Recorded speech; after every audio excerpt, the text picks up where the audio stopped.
Man, I had a wall though. After like the second week of just being at home alone, I had a wall. I just remember watching some, and then the show ended and I just started crying, bro. I just started crying, and I thought I was crying, like, at first I was like, damn, like my show, I really like this show. Like, I was sad because of how the show ended. But like 2 minutes, 30 seconds into me crying, I just realized, like, I'm like, damn, I miss my mom. Me and my dad is butting heads, like, I don't know how to deal with him all the time. I broke my damn leg, like, it's gone. Like, I came here to play basketball, but I can't even walk. I can barely get up to get food. Like, I can't do nothing. I'm on the couch for 2 weeks straight. And I broke down and I was in tears for like probably like an hour just thinking about it. And like, honestly, bro, I was probably scared. I was probably scared because I came all the way over here. Everything I know, everything I love. It's 2 seas back that way, 8-hour flight. I can't go back.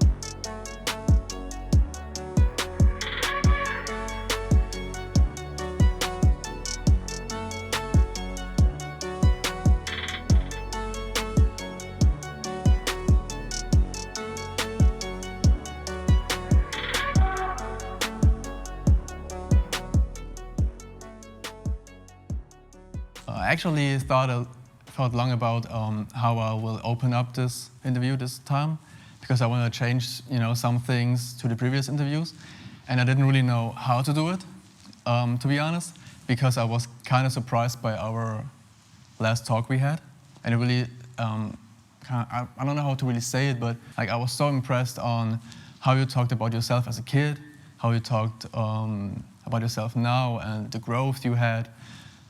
That was really impressive to me, and I'm really looking forward for everybody to hear it, because I think it's kind of unique and it's really mature and grown, and probably not what everybody's gonna expect from you, to be honest. So I'm really, really looking forward to talk to you and spend probably now an hour with all of you guys. So first of all, let's talk with your childhood. Is there something special about your childhood? What was your childhood like? Do you have any special memories about it? Well, first, I'd also like to say thank you for having me, and thank you all for being here. And, my childhood was some of the best time in my life. I mean, I grew up, I already had an older brother. He's 3 years older than me. Early years, it was me, my mom, my brother, and my dad. Me and my brother actually have different fathers, though. But most of my memories come from after my parents got divorced, and just used to spend so much time with my family and my cousins at our summer house. Many, many summers at the summer house, just playing at the lake.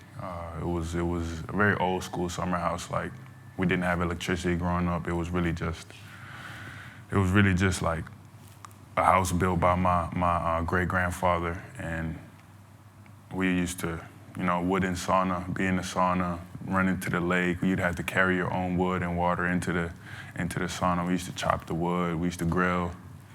And then, when we wasn't at the summer house, I remember summers spent at a local pool with my brother. And, Finland is cold. It's really cold. So a lot of my memories also about the snow. Like, used to be in the snow, in the King of the Hill, pushing people off snow hills, getting pushed off the snow hills, sledding, just anything in the snow, snowball fights. Outside, I remember as a kid, sometimes the most fun days was really when it was storming outside, because it would like the wind would knock you off your feet, but you had to bundle up, like big pants, big jacket, big shoes. Snot is freezing out your nose right away. So you had to really learn how to deal with different weather conditions growing up. But playing outside is what I remember from being young, playing outside and being really active, energetic. Sounds really nice and peaceful, to be honest. But how would you say did your family situation shape you growing up? Well, like I said, my parents divorced when I was young. I was 6. And my father, he left Finland because it was a situation where he had better opportunities elsewhere, so he moved to London. And then my mom was working 2 jobs, and me and my brother was at home a lot. So it was definitely a growing point for me. had to deal with that situation with my parents at a young age. And, you know, it wasn't the cleanest divorce, but it wasn't anything too crazy either. I just ended up in between kind of both of my parents, which most kids in a divorce family situation do. And I just remember both of my parents doing their best, like my mom doing her best to be there for me and my brother in every possible way. And I remember my dad making sure that, you know, any opportunity he got, he came to see me, made sure I knew he was available. I got my first phone, you know, I had the Nokia, you know, the one that you could throw at the wall and it wouldn't break, because I probably would have broke it if it wasn't for that one. I had that phone, so if ever he wanted to call me or I needed to call him, I had immediate access. So I remember my parents handling it the best they could, but it's a lot of things that I had to deal with too with that, you know, suddenly having my father leaving and basically being raised in a single parent household until my mother eventually ended up getting remarried. So there was a lot of stuff going on. Me and my brother went through some things when growing up. You know, he began to realize that, you know, his father was not my father, and that caused some kind of confusion is the easiest way to say it. You know, like somebody told me one day that my brother's my half brother, and that was like baffled me. It didn't even make any sense to me because this is who I grew up. Like, he was at the house before I was in the house. Like, I grew up knowing only that that's my brother. To this day, that's how I feel. So it taught me a lot, and it was a experience that I think I value now. Something that stood out to me when we've been talking is that you are comfortable being alone. And you probably also had to learn to be alone, because I think most of the people, they need every single minute of their life, somebody around them to, I don't know, have connections, have friends. But and me personally, I'm similar to you. Being alone is sometimes more comfortable than having other people around you. So how would you say, did you learn to be alone, to value it, and to also be comfortable with that? And what does it also mean to you? Well, like I said, my mom was very busy with the jobs, and when my brother went to school and when I went to school, we was 3 years apart, so it got to the point where every time, the way Finnish schools were, or the school that we went to was, every 3 or 4 years you switch buildings. Like, you might be in the same school, but you switch buildings. So he started making his own friends, so I started having to try to find my own friends, but I was very energetic. Like, it was pretty bad. Like, I was a little bit of an aggressive kid, to be honest. And I had to learn how to cope on my own, because my brother was doing things with his own friends. My mom was at work, and I was struggling making friends at school. To be honest, after my first grade, they ended up putting me in special class because I was struggling. I was struggling with my emotions and my temper and, you know, behaving. And then through all that, I really had to figure out, you know, how do I want to be? How do I want to be seen? Do I want to keep going this way? And I know it's young, and it's not exactly how I looked at it, but I just faced the wall. Like, I was by myself so much that I was like, I'm not going to be sad by myself. Like, I've never been one to want to be sad. Like, I pride myself. 7, 8. Mm-hmm. So I had just first grade, I was 7, I turned 8. So I've never been one to stay down. Like, I feel bad one day, but I never want to stay that way. So I just started spending more and more time by myself, and I started finding ways to entertain myself and doing different things. It took a while. Like, special class was actually a good experience for me. I learned a lot about myself and just how to treat people in order to be better received, and how I want to be treated, and how to put myself in position to where my temper doesn't need to flare up, like avoid things that irritate me and go to things that make me feel good. And I started managing, and that way I started learning many different things. Obviously, it didn't all happen in a year, but that time, by my 5th grade, so I was 10, 11, turning 12, is when I made it out of special class, and I went back into the regular course with all the other students. Was that weird? Yeah. Yeah. It was rough because, honestly, at that point, I was kind of the problem child. Like, I was the kid who got thrown into special class, and now he's coming back, and everybody was like, oh, look, like... You got a label. Yeah, like, he's back. Like, what's wrong? Is he okay? Should he really be back over here with us? Yeah. And so all throughout 1st grade till 9th grade, I had that label of being a little bit violent, energetic, and temper flaring type of kid. And I had to learn how to be almost too nice or mellow and really calm down and manage people, but how would you say, because that's something I really was flashed by, is that you learned that on your own, basically, which is at that age, being 7, 8, 9, 10, whatever, 12 years old, remarkable to understand the situation first, in the situation you're in, to understand the dynamics of it, and then also to learn what you could change in order to have different relationships to people. So how would you say, did it just happen by accident? Did it happen by, I don't know, people talking to you? Also maybe due to special class where they taught you how to, I don't know, be less aggressive or be less hyperactive or whatever. How did this work for you? I feel like it was a mix of a lot of things. It happening by accident, honestly, wouldn't be too far off too. I feel like the experiences that I had and the things I had to go through just helped me realize that, I can't impact what other people do. I can't impact what other people think. And I think what really helped me, my mom and my dad, definitely my mom though, in the house used to always, whenever I would come home and any kind of issues, she used to always tell me like, whatever you want to do, you can do it, you just have to really try. And she would always tell me like, you handsome, like you look good and don't worry about it. Or she would tell me everything's gonna be fine, or whatever insecurities I come home with, she would always just like build me up. And then, time spent alone, I just realized that rather than try to change who I am for other people, I think it's more important for me to just be okay being me and put myself in positions that I'm comfortable in and be around people that there is no problems. Like if I'm around people that are making me mad, or if I'm around people where I'm having problems, then maybe I shouldn't be around those people. Like maybe I'm not good for them and they're not good for me. So at first it turned into me just spending a lot of time by myself. I started watching cartoons. I started focusing on basketball when I got to a certain age. I started just really figuring out whatever I wanted to do on my own. I still had, 1 or 2 friends that I would hang out with. Yeah. But something like I also noticed at an age is, you invite people to hang out, you invite them, but then one day you don't invite them, are they gonna invite you? And that's kind of how I started almost not losing friends, but realizing who really wanted to be my friend and who was I forcing relationships with. And then I was like, you know what, like if people don't wanna hang out with me, that's cool. I got things I can do. And I just started enjoying my own company and started really finding what I like to do, what I like to spend my time on. And yeah, man, I feel like I started growing more confident in myself at that time. So I'm probably like 13, 14. And you said that you were really into cartoons and anime.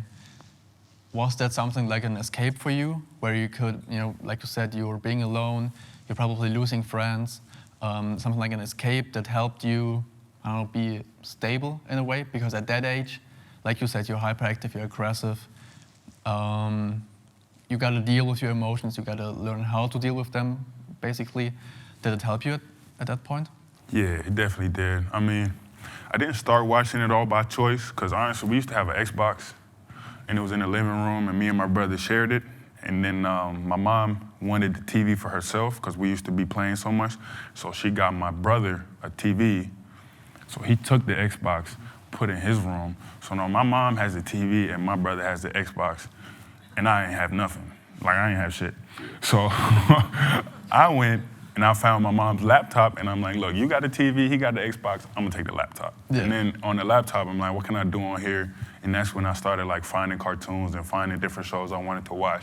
It was definitely an escape, but it also like, honestly, man, cartoons taught me a lot. Anime cartoons, I learned English from them. One, my English got a lot better.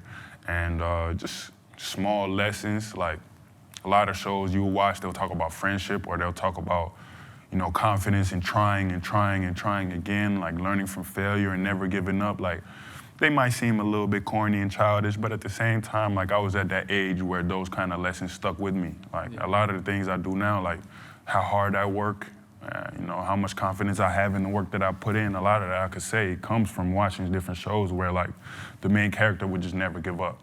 Like, whatever went down, however many times they got beat up, they got beat down, they would try and try again. And I was at that age where, like, that connected with me a lot, and I was going through certain things. So I think the anime and the cartoons and just TV in general. Like I remember watching, when I first watched Fresh Prince of Bel-Air, that's how I learned how to talk to girls.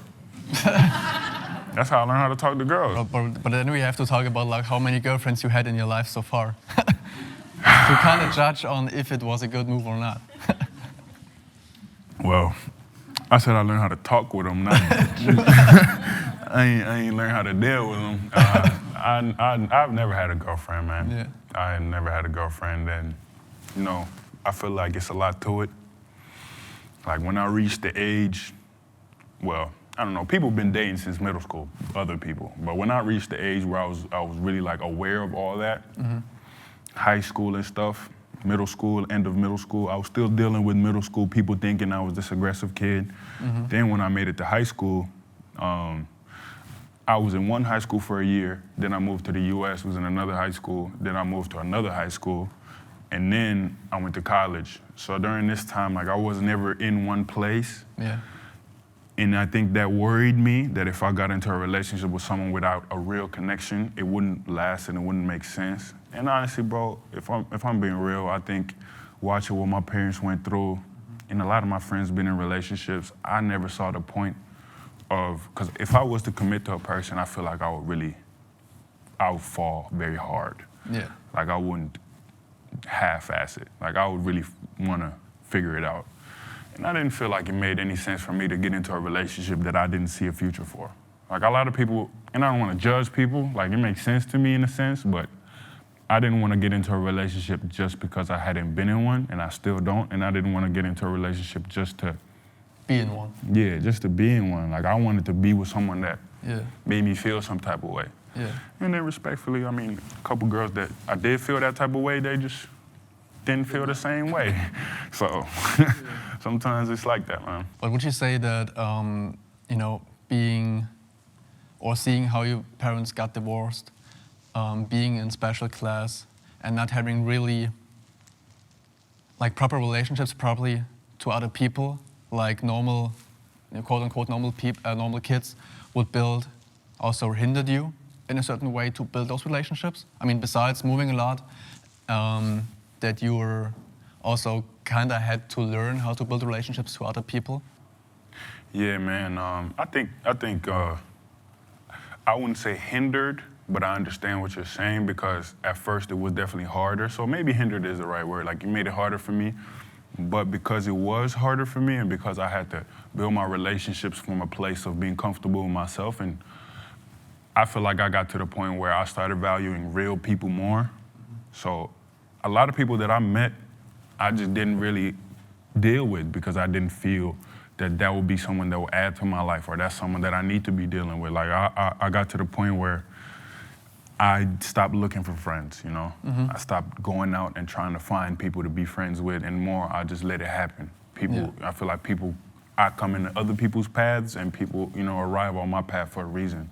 The people that I need in my life, you know, either end up in my life or end up in theirs in a natural way. I'm not saying that, you know, if I meet people outside, like I won't have a conversation, I will. And if we become friends, we become friends. I'm not saying I started not talking to people, but I think because it was so hard for me to make any kind of friends, I started valuing quality over quantity when it came to relationships. And I started really, really valuing the friends that I did have, and the real friends that I did make, and the real relationships that I have built. Like even to this day, I don't have a lot of friends, but I have really, really good friends. So I think that's very important to me. You already said that you want to set a table before you want to have, you know, a girlfriend and step into that life. What does that mean to you, setting your table?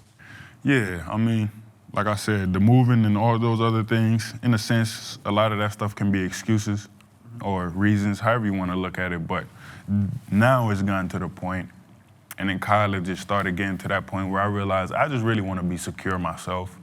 I want to be in a position where I know mentally I can give to someone as much as I would, you know, as much as I would need to. Like, I can really give them my all, my attention, you know, whatever they would need from me. I can really be open, and I don't feel like I'm too focused on other things. And financially, life-wise, like I really want to put myself in a place where I can bring someone in my life, or someone can come into my life and not feel like, how would I say, secondary. Or a hindrance or a burden, or like, oh, I'm a hindrance or a burden to them. Like, we can both build each other, and we both in our lives in a positive way. I think might have been Will Smith said it, which now I don't know if it's a good thing or a bad thing now. Everybody can make their own. But when he said it, it seemed like one of the best things ever said. But he said, you're not supposed to make someone else happy. Like in a relationship, you don't get into a relationship with someone to make them happy or for them to make you happy. Two happy people make a happy relationship. So I've been really just focused on making sure I'm good, I'm healthy, I'm happy, I'm where I need to be, and I'm living life the way I need to live life. And then, honestly, I'm a little bit old school. I think my dad raised me this way a little bit, that if I was to be with someone, especially because of my lifestyle, I don't know where I'm gonna end up, I wanna be able to take care of them, you know? Because somebody might end up, I'm in Germany right now, like I'm not from here. Yeah. So if somebody really wanted to commit to me, they might have to move to Germany. And probably also give up their life. Yeah, so can't expect them to have a job, to have all these things, to be able to take care of themselves. So I would have to be in a position to be able to take care of them. And that's very important to me. And I wouldn't want them to feel like they're burdening me because of that. That would just be something that's natural to me, I think. A word you said quite frequently is respect. And I wanted to know what respect really means to you in both directions, like showing to people and also receiving it. I think respect is one of the most important things on this planet, in the world, in any kind of relationship you can have. And I think it starts with yourself. You have to respect yourself. You have to live in a way where you can respect yourself. You have to carry yourself in a manner that you can respect. And then once you understand what that means, I feel like you can then understand why other people should be respected. It's the same reason you feel like you should be respected. I'm very big on treating other people how I would want to be treated.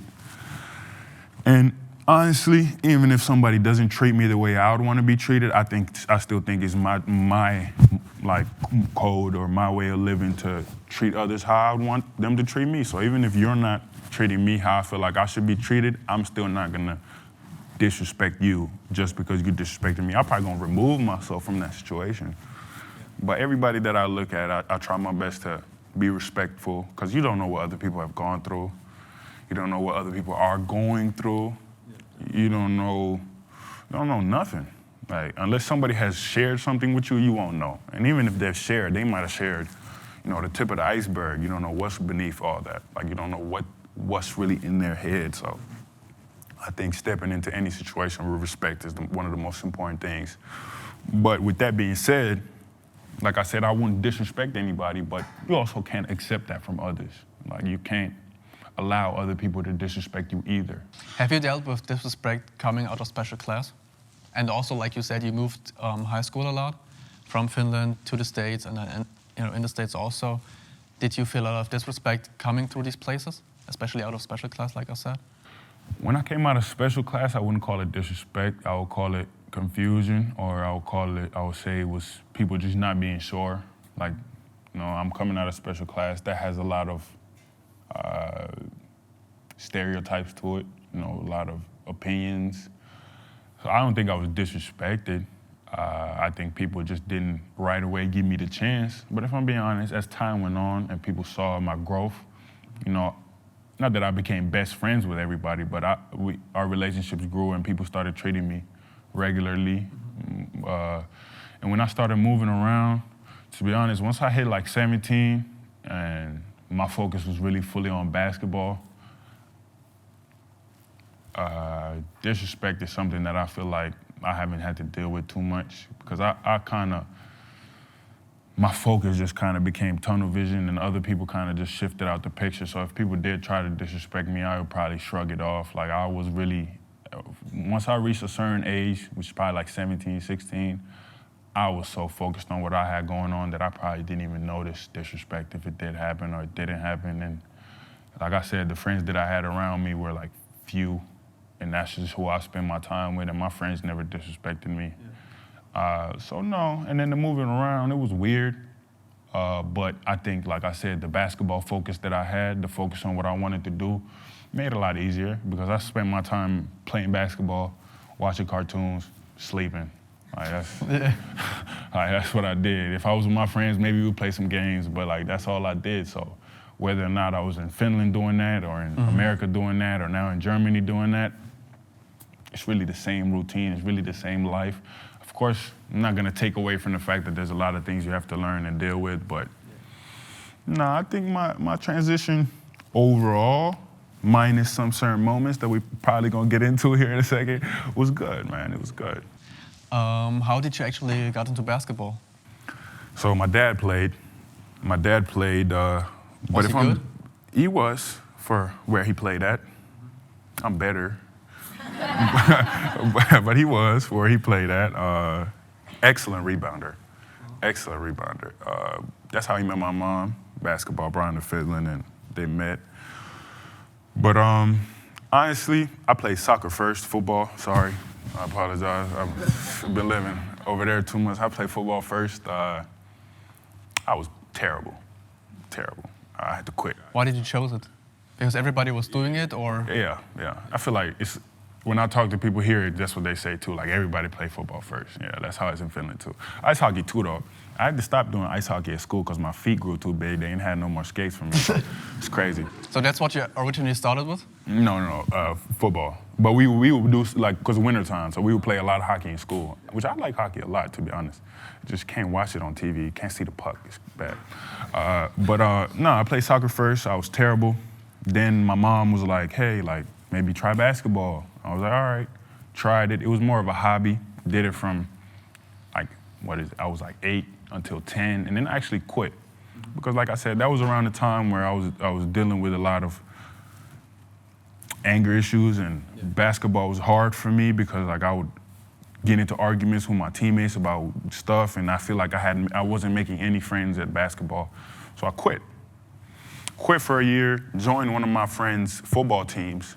Still terrible, but I played for a little bit. And then one day, one of my friends that still kept playing basketball, well, acquaintances, we played one-on-one, and he beat me. And when I tell you, I probably to this day never been so mad that I lost a game of one-on-one, that I started playing basketball again. I'm like, nah, never, ever. And I think that kind of like, that feeling that I had made me realize how much I loved basketball. And ever since I started, so now I'm like 12, ever since then I knew that that's what I was gonna do. And I could never lose it again. I could never, ever put the ball down until like I physically can't do it anymore. Yeah. And it's been go from there. It's been one way since then. But I started with football. I used to love ice hockey. I still do like ice hockey. I need to give me some skates, but I don't even know where I would go. Yeah. But yeah, basketball is my one true love, man. I love playing basketball. So how does it work in Finland? Do you have like schools and you play for a certain school and then there's like a school league, or do you play at a club, which is more like the German thing? You guys do clubs here? Like even when you're in school? If you like, I don't know, 10, 7, yeah, 12, no, that's how we do it. You play for a club, you go to the Niners, for example, but there are no real school teams. Yeah, that's how we do it. You go to school and then you go afternoon like at 7 or 8 or 6, or it depends on your age, obviously, but you go to a club. I was a part of the YMCA, Helsinki Namika is what we call it. Hey, bro, it's Finnish for you, man. But you do the club outside of school, and that's where you go, and that's where you practice. We had one program in the country called Helsinki Basketball Academy. It's still there, which is like the place that you want to go if you're one of the best young talents that's connected to the school. But it's still technically a club outside of the school. They just have like a partnership. A partnership to where it allows your school schedule to adjust to the basketball. Because in our high school, you make your own schedule to a certain extent. Like there's certain studies that you have to have, but you get to put them where you want to put them. But so club sports, and then that one place where you can kind of connect school and basketball, which I went to there for a year. They didn't like me very much, or they didn't like how good I was at that time. I don't know. Have you been good? I was all right, man. I think I was good. I think they was hating a little bit, but, it'd be like that. So then I left. I said, all right, y'all don't want to let me play? That's cool.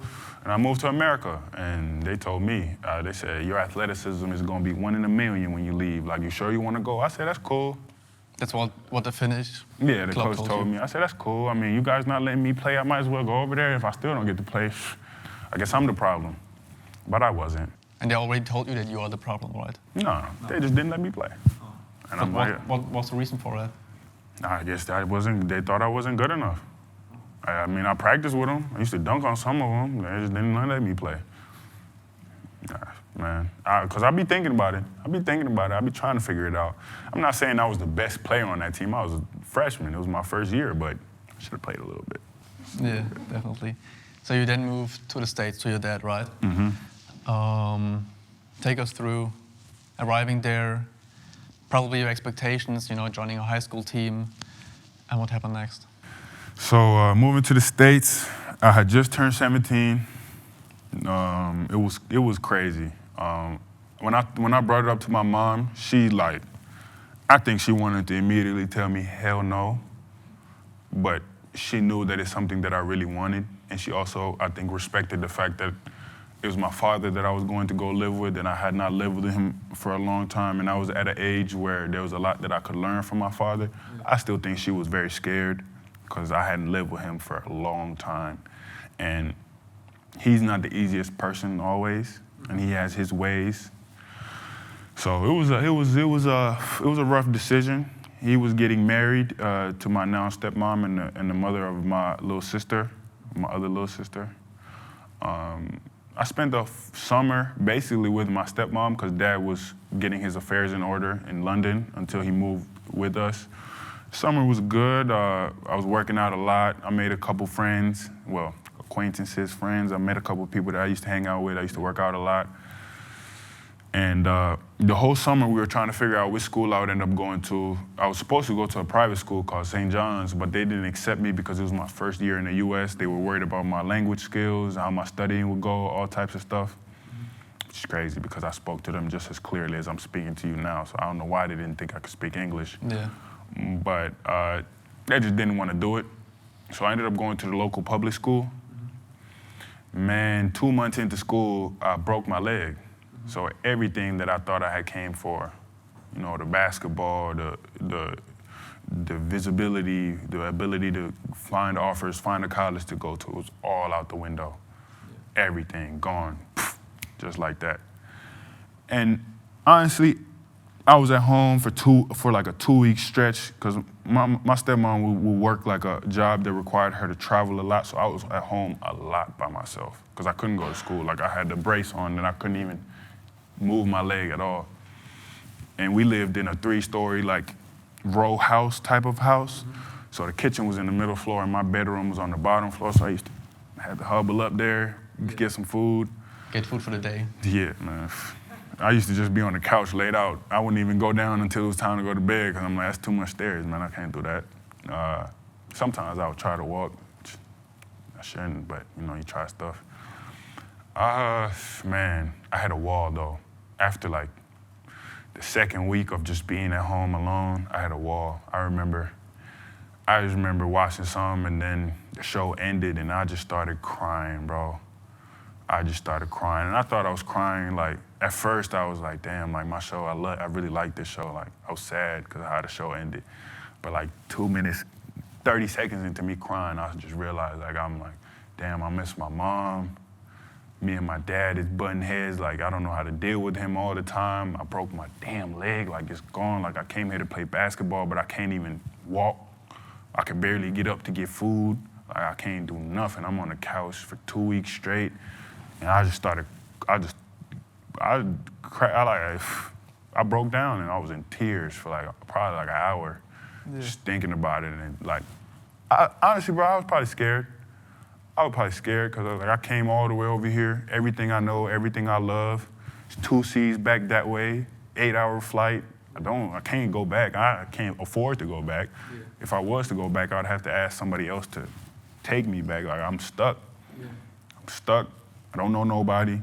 Nobody's visiting me. I'm at home alone 2 weeks straight, dealing with a broken leg and coming to terms with the fact that I cannot play basketball. Like when they told me it would be 9 months without basketball, I was like, it's September. I'm like, October, November, December, January, February, March. I'm like, hell no. And that's the sole reason why you got there, basically. Yeah, I'm like, I can't even, hell no, man. And it just broke me. I'm like, that's crazy. But, after my little temper tantrum breakdown, took a breath, and I thought about it. I was like, you know what?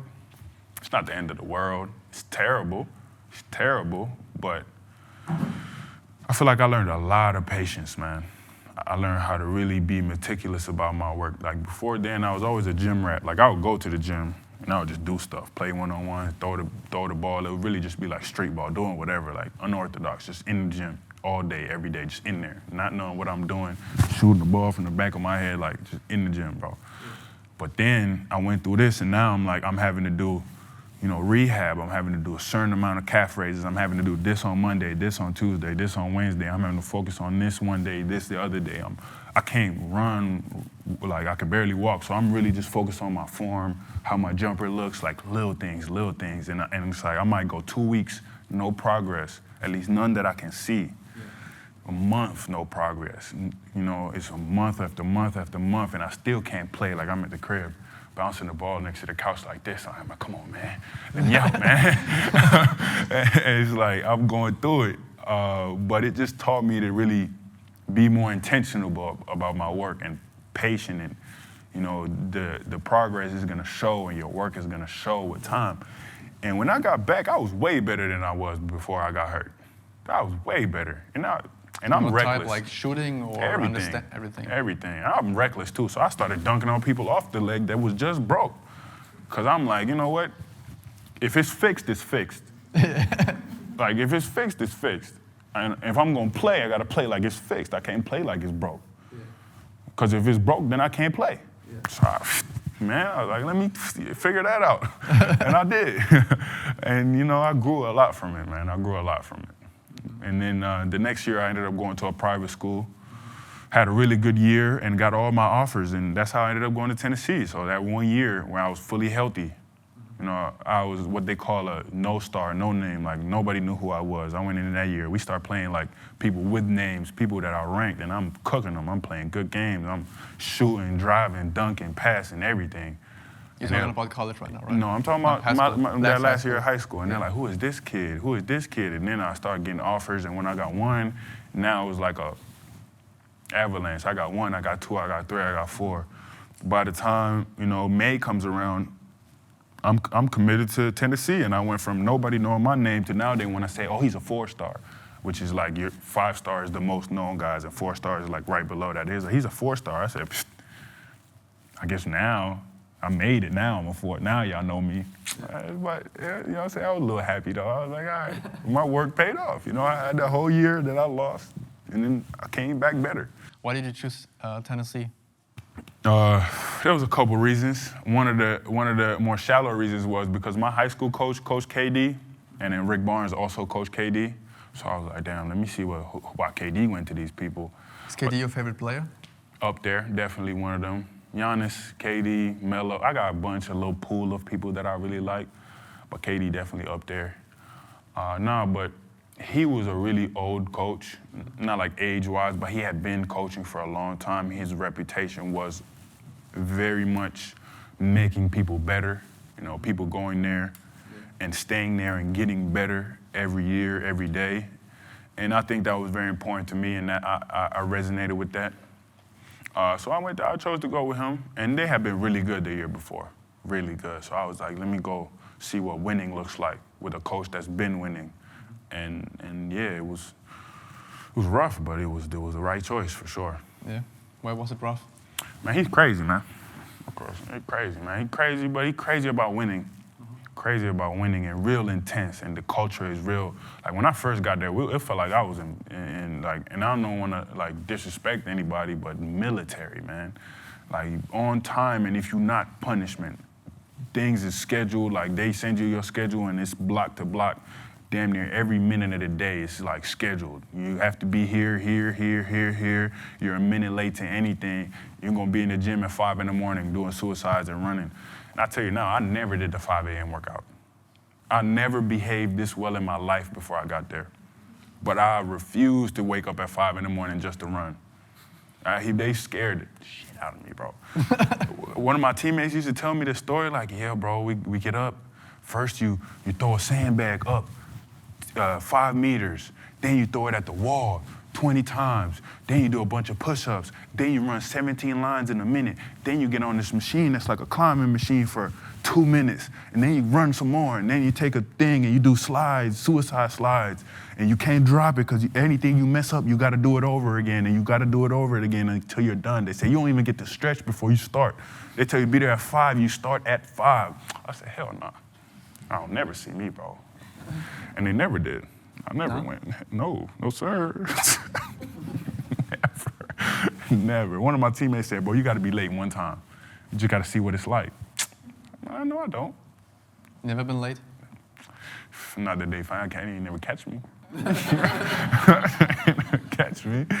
You know, if I was going to be late to something, I was going to be late to something that I wasn't going to get caught for. But how did they let you skip 5 a.m.? Was it optional or did you? No, it's like if they have to catch you, like it's punishment. So you have to do something wrong. Okay. Yeah, you have to do something wrong. My slate was clean. I ain't do nothing wrong. At least not that they knew of. Okay. How was the transition to college? You know, like you said, you're being a 4-star, probably doing good. College is another thing. How have you been playing there? It was rough. They told me, they said, we work hard here. I said, cool, that's exactly what I'm coming here for. Man, work hard. It's like, there's levels to that. Their work hard was another. Man, the first practice, after my first practice, I was throwing up Gatorade, bro. Like I was throwing up Gatorade because I'm so like exhausted. I'm trying to drink, and I'm drinking, I'm throwing it up, and I'm trying to drink some more and throwing it up. I mean, I passed out in the training room. Like one of my teammates took a video. I was knocked out in the training room 2 minutes after practice was done. Because we had a whole practice that was like 1 hour and 30 minutes. Before that, we had a 45-minute lift. And then the practice was really intense. But the thing that kills you is that at the end, you run a 17, which is sideline to sideline, 17 times. And you have to make it within a minute. I didn't make it. I was one step from making it. And they said, okay, now you're going to go over here on the climbing machine and you're going to do it 2 minutes on there because you didn't make it. I'm like, what? I can't walk. I get on there. I don't think I even made the climbing machine. But they was like, all right, you're done. Man, it took me like 30 minutes to get off the court into the training room just to pass out over there, bro. I was throwing up bad. And then, yeah, so the level just jumped and everybody was more athletic. Everybody was stronger. I'm not around grown men, but I'm around like built. Like people are built now. In college, man, the way they feed you and the way you lift, like people are strong in college, fast. So my first year, I didn't really get to play a lot. I played a little bit because I had things that I knew how to do. So they didn't have to, but I benefited, so I played a little bit. Crazy thing is, sophomore year, I played less than my freshman year because we had a guy that came in that was older. I don't know why he came in because he ended up not playing a lot either. Like he should have went somewhere where he could have played, but you know, sometimes people go to places because they feel like it's a great opportunity to learn and grow, and I think he felt like it was a place for him to learn and grow. Things just didn't end up working out. But he cut your minutes, basically. Yeah, for a little bit. And then they realized that it was my minutes. And then now I got my minutes back, but now it was like, I was playing a little more than him, but if I did a mistake a little bit, then they might try him again, and then I would play again, and so it got weird. But I ended up overall playing less than my first year, but unlike my first year I played most of my minutes at the beginning of the year. My sophomore year, I played most of my minutes at the end of the year. So it was just an odd switch. It was also COVID, which was weird, man. COVID was a weird year. Like we used to have cardboard cutouts in the stands just to make it seem like it was people in there. She was creepy, bro. She was really creepy. Yeah. It was just like empty faces. Like, all over. Bro, the first front row, like cardboard cutouts, bro. How does that even make sense? Like they took actual pictures of our fans. And I respect like the idea of it, but like it's just a cardboard thing, like just there. Like one of my seniors has his like senior night, which is your last home game. He has his picture like where he gets his jersey, and then behind him is just cardboard cutouts. It's like, bro, that's some movie stuff, bro. Yeah. COVID was crazy. We had games kept getting canceled for different reasons. Like we would be somewhere, and then the other, like one time we was in Nashville, and the team we was supposed to play, they had went to like a boost, what is it called, like an event with the donors, basically. And they caught COVID. So we in the game, like we supposed to play tomorrow. We drove down there, and they're like, oh yeah, by the way, we're not playing tomorrow. We had a party and we're sick. We're like, what? You had a party? Just canceled the game. So it was a weird year. It was a weird first 2 years. But I had to wait my turn, man. I had two older guys that was both good, and they had waited their turn. That's kind of the way college used to be. Like, in my time is when it started changing. I feel like I got to see kind of both sides of it with the NIL and everything. But I did the old school way where you come and guys are old and they play because they have experience, and young guys that are really, really good get to play, and the ones with talent get to try to play, and it's like a mixture. So I was like a talented guy who got to try to play, and we had some guys that were young and got to play a lot. But I waited my turn, man. I waited 2 years, kept getting better. My sophomore year, I was already, in my opinion, better than the guys, but you know, they had experience. And then by my junior year, I was starting. You know, I went from playing the least minutes I had ever played in my life to I'm on the starting lineup at University of Tennessee. Like, I was having a great year. And then I broke my ankle. So that was unfortunate. Been there. Yeah, no, but luckily that time I had already been through it once. And I was also blessed with, you know, an amazing athletic trainer, doctors, physical trainer. So my rehab was really well done, and I had everything I needed from nutrition to physical therapy. So it was a lot smoother than the first time around, and I was back to playing by summer. So that also taught me a lot, because first time it happened before the year had even started. Mm-hmm. Second time it happened, you know, in February. We had already been going for a while, and the worst part about the second time is, and it's rough for me to say it's the worst part, because I'm really happy that it went like this, but we ended up winning the championship of our tournament, the SEC tournament championship. And I'm on the sidelines. Yeah, watching. Yeah, instead of starting, playing big minutes. And I was happy, but I could never really feel like it was my victory, you know? Like, it was, but it wasn't, you know? And it sucked. I mean, you're just watching at the end. Yeah, I was a fan a little closer to the court. Like, obviously, I was able to talk to my teammates, and hopefully, you know, I gave them advice to help. But at the same time, like, as an athlete, I know there's a big difference between being on the court and being off the court, you know? Like, I've had people talk to me while I'm playing, and it's like, I appreciate what you're saying, but I have to go out here and do it. Yeah. And it just like different. And it sucked, but it was also really good to see my guys win. And it was honestly, man, holding that trophy was dope. It was really cool. And then I had my senior year, man. And my senior year I did not miss no games, no minutes, no nothing. That was my best year at Tennessee. And unfortunately, we didn't win a championship that year. But I had a good year. I had a good year. And everything that I had worked for at Tennessee, like, a lot of it showed, and a lot of people saw how good I was and what I could really do.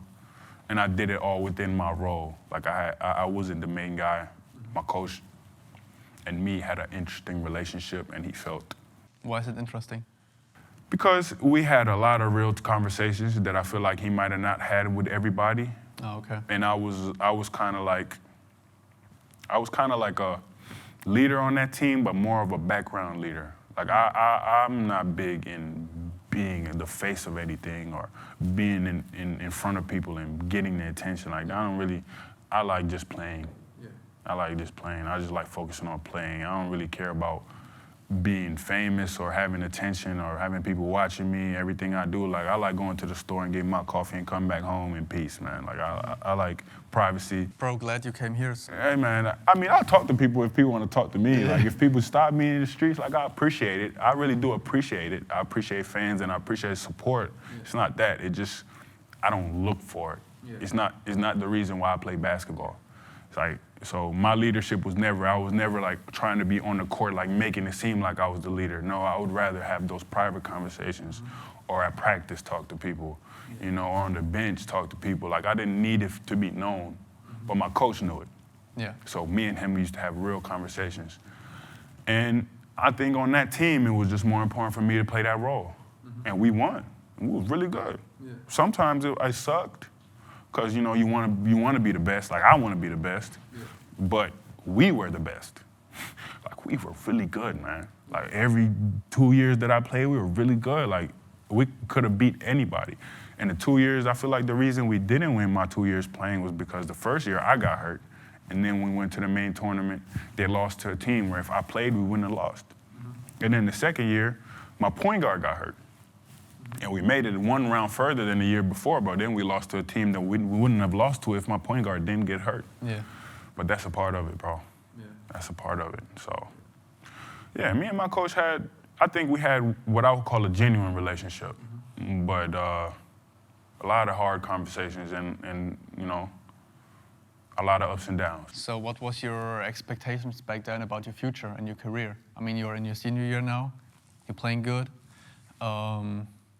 Like, do you have NBA as your goal and people talking about it, you get ranked, or what was your focus? No, I was 1,000% focused on going pro, going to the NBA. But then the NIL stuff came about, and the amount of money that kind of like came with it, that whole scene changed everything. And then some real conversations, because I was an older guy, I had some real conversations with family. And I decided to go back to school for one more year. For fifth? Yeah, for the 5th year, and I ended up going to Michigan. It was a rough year at Michigan. We were not good. We were not good at all. I personally, I played well, but we were not good. And I ended up playing the last 2 months of that season with my wrist messed up. Like I was basically playing with one hand. Like I tore my, they call it scaphoid lunate ligament. So like I couldn't grip the ball. Like if I had the ball like this and you would slap it, my left hand would just give out. Like I could hold it, but I couldn't like grip. Yeah. And layups, like if I had to shoot a layup, I had to like scoop it. Like I couldn't flick my wrist properly because every time I would put pressure from right here, my wrist would like pop out of place. And at first I thought my wrist was just like, I had, sprained it, like, loose ankle, so it's just loose. Yeah. But then once I got the MRIs, they say, it's torn. Then they say, okay, we gotta ask the doctors what to do. First doctor said surgery. I said, okay, what's up? Then, no, we need a second opinion. I said, okay. Second opinion, they said surgery too. So now a month and a half has gone by, and then they said, okay, the surgery is set for this date. So I ended up playing for 2 whole months with my wrist messed up, torn. I was one-handed bandit out there. And my numbers went down. I started doing worse. I still was doing okay, but I wasn't doing as well I was doing at first. And then I had surgery, and I finished out the year watching my guys, and it got no better. It got worse, to be honest. It got worse for everybody.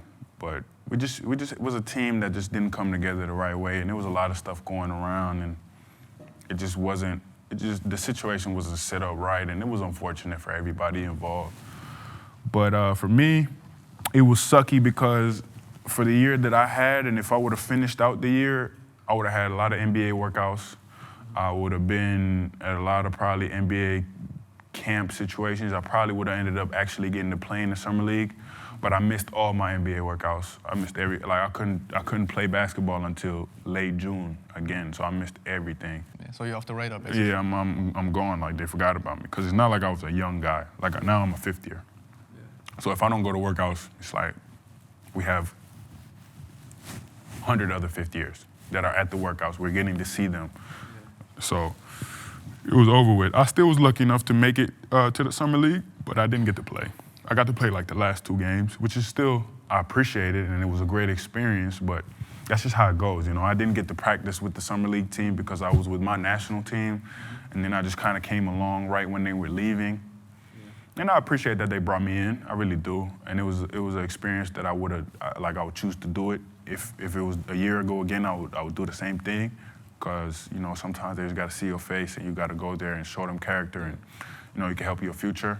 Yeah. But because I missed that window from February to June, it just kind of killed everything at that time. But honestly, I was still blessed though, because in like April, May, I got the offer to come here. And, when my agent brought it to me, he explained the situation, I talked to coach, I was like, that's amazing.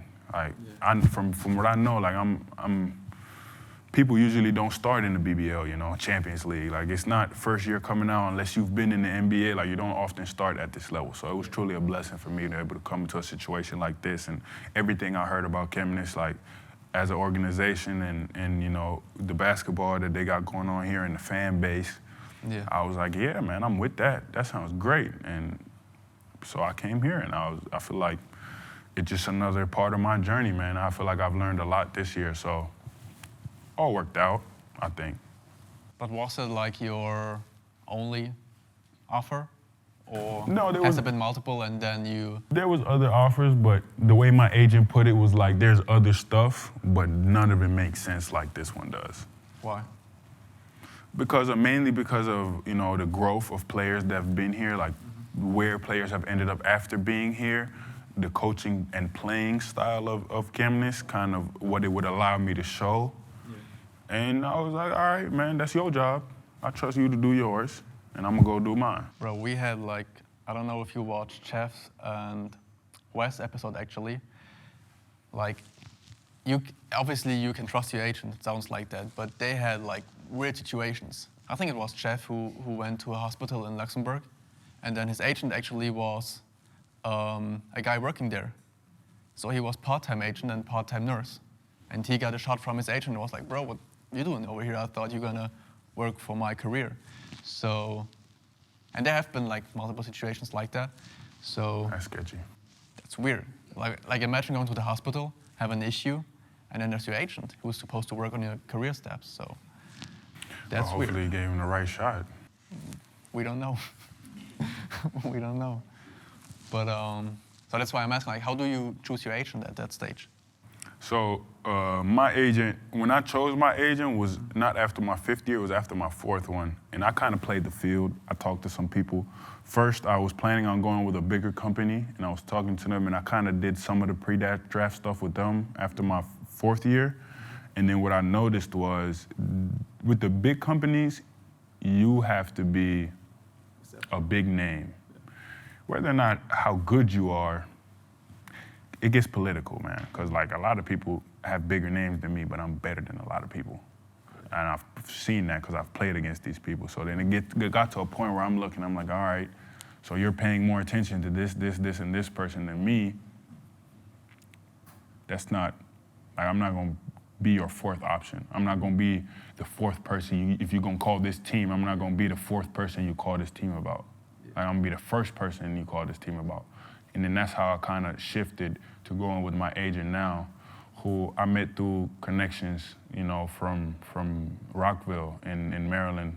And then, you know, he had a good relationship with my dad, and he's kind of an older guy, and I really, speaking to him, I really feel like, okay, he's not focused on building his name anymore. He's not focused on, you know, the hype or the politics. Like, he's just picking people that he wants to deal with, that he wants to represent, and that's who he's bringing in on his terms. Yeah. And I was like, I think after looking at what the big names is about, I'd rather go with experience in a smaller situation. So I'm the first phone call, you know, or at least the second, like, but I ain't gonna be the 4th. Yeah. So that was kind of how I picked mine. And then I asked around too. I asked some older players, some coaches. I'm like, you know this guy? Yeah. And every time I asked, they're like, yeah. So I was like, that's good. Probably don't work in a hospital if people know what he's doing. Can't believe that happened to Jeff though. That's crazy. Bro, yeah. I'll be sad. I'll be hurt. I'll be confused. I'll be hurt. Like, I'll be at the hospital bed like, bro, really, bro? He actually fired him after, so. Yeah, but what? I mean, you gotta start somewhere. I wouldn't have fired him on the spot, though. I would have waited for him to take care of me first and call that man later. Like, yo, by the way, man, that's not okay. So you came to Chemnitz, your first ever really pro career. What have been your expectations stepping into, you know, another new city, new country, new field, basically? Because, I mean, college basketball is different than high school basketball. Pro basketball is also different than college basketball. How was your expectations, and how do you think you adjusted? I tried to not have too many expectations of, like, the city and the people and all that. Like, a lot of people try to tell me a bunch of things, and I'm like, you know, I'm gonna find out when I get there. But like I said earlier... What did they tell you? Well, they told me it's a small city. They told me that it's not a lot of people here. They told me the fan base is incredible. They told me that, they have a lot of energy, They told me there's some areas that maybe I shouldn't go to and some areas they're not so bad. I was like, okay, cool. I was like, why y'all say that? They said, well, I mean, it's what it is. You know what I'm saying? Just be careful. I was like, all right, cool. Who told you though?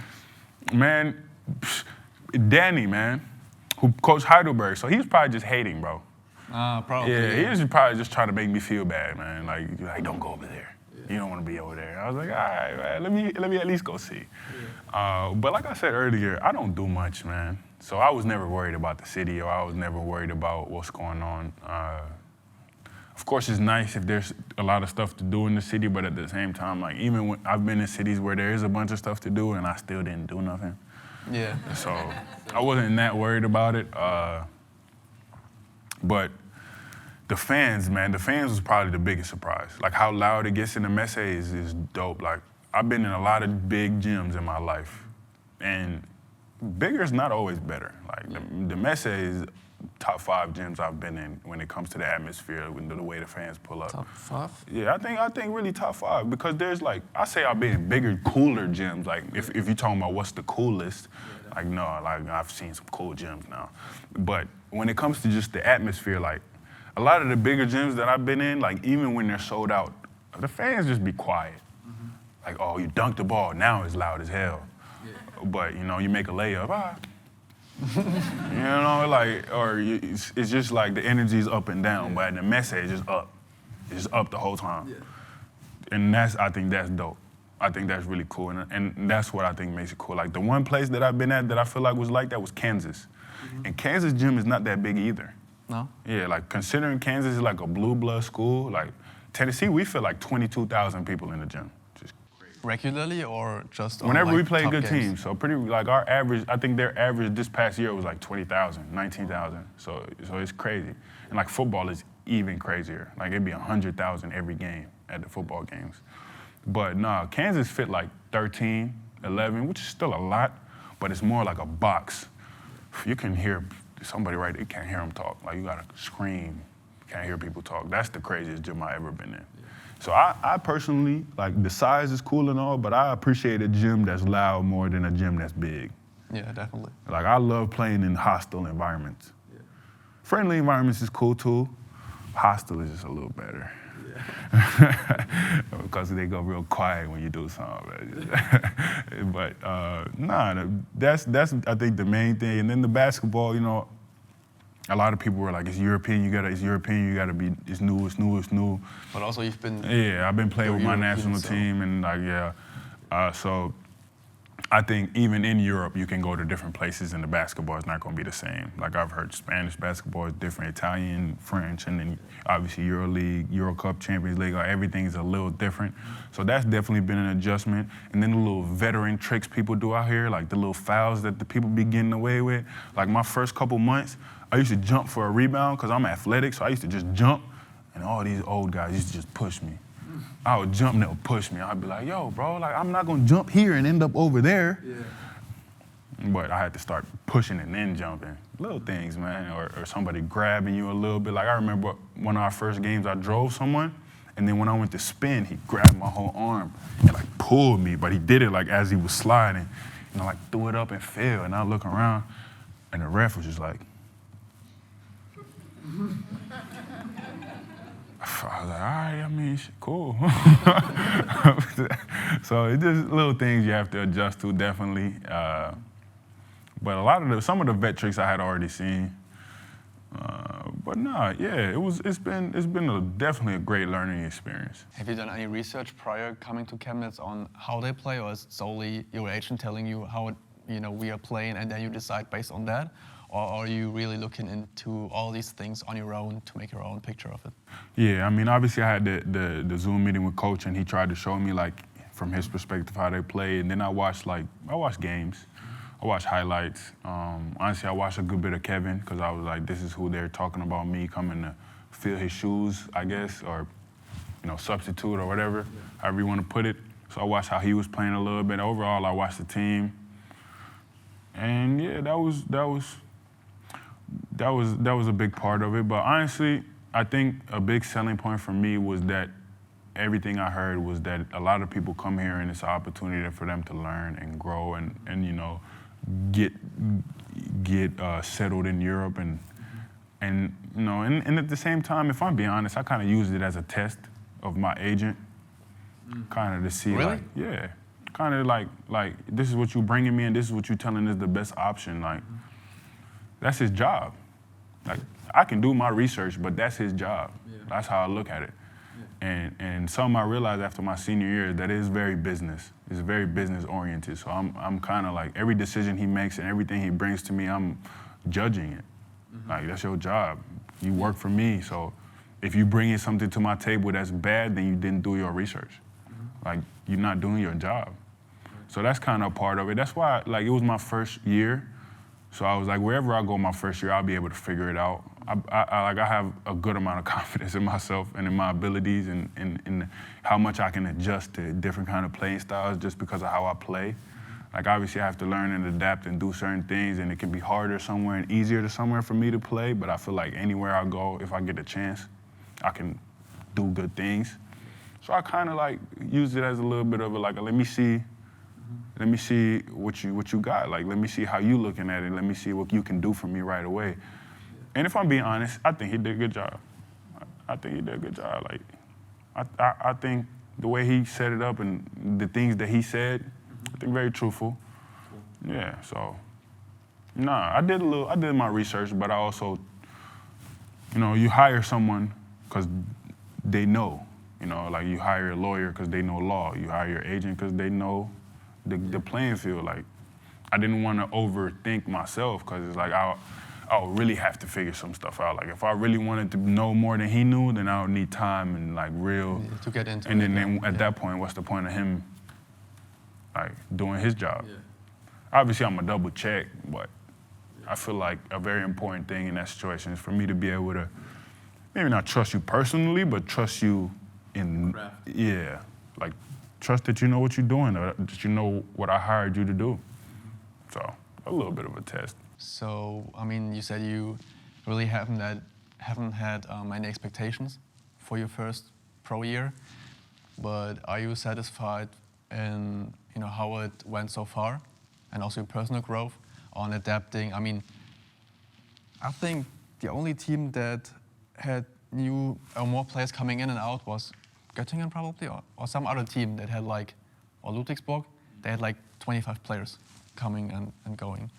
And I think this year was a pretty unique situation in terms of people coming, people going, and then you trying to find your spot, adjusting as a group, but also individually. How do you think you managed that in your first year already? It's been ups and downs. I feel like as a team, everybody that's watched us knows it's been ups and downs. We've had good moments and we've had bad moments. Can't lie about that. And individually, it's been the same for me, but I think I've learned a lot. And I think if I've learned a lot, I think that makes it a positive experience. I think I've gotten better. I think that makes it a positive experience. I think I've overcome a lot of struggles that I've had here, and I think that makes it a positive experience. And if I'm being honest, man, the year not over. Like, I really feel like we have what it takes to do something with this year. Like, as up and down as it has been, and as much as everybody has struggled, for us to be talking about the year and talking about so many bumps and bruises and so many, like, hurdles that we've had to overcome, for us to still be in a position to do anything, Yeah, true. is, I think, shows the talent of the team. You know, for it to have been as messy as it has been, for us to still, you know, be in a position to be third, fourth in the league, get in the playoffs, and make a run and fight for something, I think it shows a lot of character from everybody. And me personally, I just feel like I've proven to this team and to a lot of teams and to a lot of people, and definitely to myself, that, you know, whatever the situation may be, like, I'm not the type to stop. I'm not the type to give up or lay down. Like, I'm gonna keep playing and I'm gonna keep getting better and I keep showing growth. I think I've shown that, and I think that's another positive that I'll take from it. Satisfied though? Nah.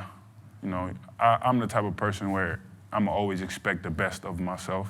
I'm always put my bar as high as I can push it. I'm always expect to be as good as I could possibly be. So I'm learning to take my wins. I'm learning to appreciate my growth. But I'm still too stubborn to be happy about not being as good as I think I can be. And I think I can be really good, so satisfied now. Well, thank you, Ollie, for being here. Is there anything you want to say to the fans or to the audience, like your famous last words for the interview? Famous last words. You need like a minute? Nah, I just really appreciate you guys showing up, hearing my story a little bit, giving me the opportunity to share. And you guys should check out this brand. I think if you guys didn't notice it, Unknown Basics, I think it's a great hoodie. If y'all have famous last words, you know what I'm saying? Bro, I put the money in you. I appreciate that. Well, so bro, thank you very much for being here, for being so honest about especially your childhood and your growth. I think it's remarkable how mature you already are at that age. And I really appreciate you being here. I also appreciate everybody who came here. Again, the weather was ass today. I don't know why every time we shoot videos like this, it either got like heavy snow or heavy rain. I don't know why the weather can't be nice, but you still made it here, so I really appreciate that. Also, the bar is still open at Tomino, so I mean, they let us being here for, I don't know, 8 times in a row now, so we can show some appreciation also. And yeah, I hope everybody comes home safe. Thank you also for the people watching on YouTube. Really appreciate everybody who watched the video. Even if you can't make it here, there are so many people watching it and giving feedback on how they like the deep dives into people's lives to really get them to know. So that's really great to see. And yeah, we're gonna see you the next time.